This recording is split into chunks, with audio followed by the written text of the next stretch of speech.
We're always looking for advice on leadership in the latest business books and articles. But what if the best strategies, the most profound ones, aren't new at all? What if they're actually hidden in a story that's thousands of years old? We're about to dive into a narrative that's so much more than a story. It's a complete masterclass in resilience, strategy, and what it means to lead with integrity.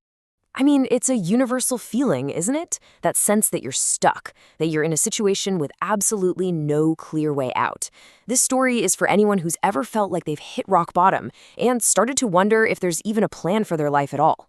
The story we're exploring has this really unique title in the Quran, Ahsanul Qasas, which literally means the best of stories. And what's so fascinating is that it's presented not just as some tale to entertain us, but as a divine blueprint, a kind of step-by-step guide on how to navigate the deepest sorrows and find unshakable hope on the other side. And the context here is just incredibly powerful.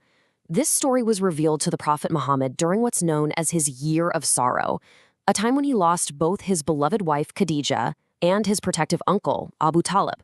So right from the start, its primary purpose wasn't just to tell a story. It was meant to heal. It was like a direct divine hug for a soul deep in grief.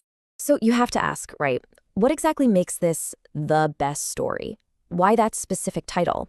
Well, let's break down some of its truly unique qualities. Well, scholars point to a few incredible things. First, it covers pretty much the entire human experience. You've got family drama, sibling rivalry, betrayal, seduction, politics, economics. It's all in there.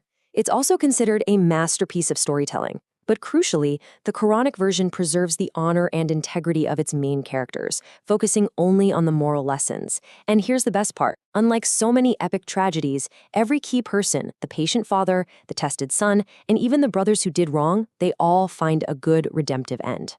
It is, at its heart, the ultimate story of hope. Okay, so let's get into how this story unfolds, because every great story of triumph, it has to begin with a period of intense trial. This is the descent, where character is really forged. The spark that ignites this entire saga is a single toxic emotion, hasad, which means envy. The sources describe it as a destructive fire, and that's exactly what it was. It was this feeling, this envy that turned Yusuf's own brothers against him, setting off decades of pain and separation. It's such a powerful warning about how dangerous this emotion can be. And just look at how quickly things spiraled downwards for him. It all starts with a dream that ignites his brother's jealousy. And from there, he's thrown into a well, literally left for dead. Then he's sold into slavery. And just when you think it can't get any worse, he stands for his principles and gets falsely accused and thrown into prison. It's just one disaster after another. But this is the pivot point for his character. Faced with an impossible choice, commit a sin or go to prison, Yusuf makes this incredible prayer. He says that a physical prison is better, more likable to him than the spiritual prison of disobeying God. He chooses principled suffering over easy corruption. That, right there, is a defining moment of integrity. Now, at the same time, his father, Yaqub, is modeling another core idea, sabrun jamil, or beautiful patience. And this doesn't mean you don't feel grief, not at all. The sources explain it as a patience where you don't complain to other people. Your pain, your sorrow, that becomes a private conversation between you and God. It's this quiet, dignified way of enduring. And this just shows you the kind of person Yusuf was. Even in the absolute darkness of a prison cell, his character shines. His consistently good behavior, his excellence, earns him the trust and respect of the other prisoners. They literally call him a doer of good. He becomes a leader and a beacon of hope, even when he's in chains. Okay, so here comes the turning point. After years and years in the dark, the story takes this massive, dramatic shift. How on earth does someone go from being a forgotten prisoner to basically the prime minister of the most powerful nation on earth? The key appears in the form of a dream, but this time it's the king of Egypt's dream, and none of his advisors can figure it out. And that's when it happens. His old cellmate, who now works for the king, finally remembers that talented, righteous man he left behind in prison. All of a sudden, Yusuf's unique, God-given skill is exactly what the entire nation needs to survive. So what does he do? He doesn't just interpret the dream. He lays out a clear, brilliant economic rescue plan. It's a simple two-step strategy. First, during the coming 7 good years, they have to save strategically. Then, during the 7 years of famine that will follow, they have to distribute those resources fairly and justly. It's proactive, it's wise, and it's focused on the well-being of everyone.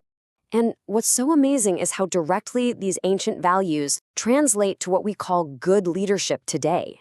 His perseverance, that's the playbook for getting through a business crisis.